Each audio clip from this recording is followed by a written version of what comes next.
কি চাচা, ব্যবসার তো খুব রমরমা অবস্থা। আমাদের এলাকা ট্যাক্স কই?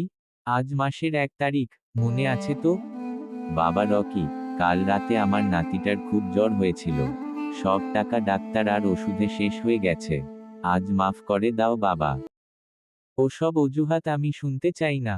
টাকা না দিলে কাল থেকে এখানে দোকান খুলতে পারবি না। হয় 5,000 টাকা দিবি, না হয় তোর দোকান ভেঙে রাস্তায় ফেলে দেব। রকি ভাই, উনি একজন বৃদ্ধ মানুষ।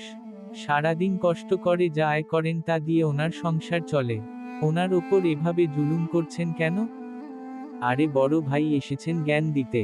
নিজের রাস্তা ধরো খোকা, না হলে তোমারও খবর আছে।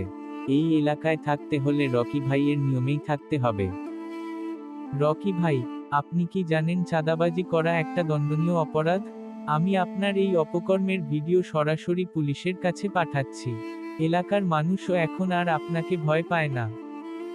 আসসালামু আলাইকুম স্যার, আমি আপনাকে যে ভিডিওটা পাঠাইছি, ওইটা হচ্ছে রকি ভাই বৃদ্ধ লোকদের কাছ থেকে জুলুম করে চাঁদা নিচ্ছে।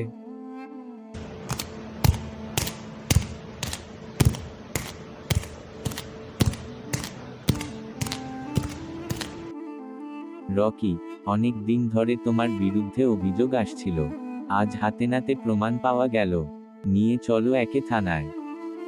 স্যার, আমাকে ছেড়ে দিন।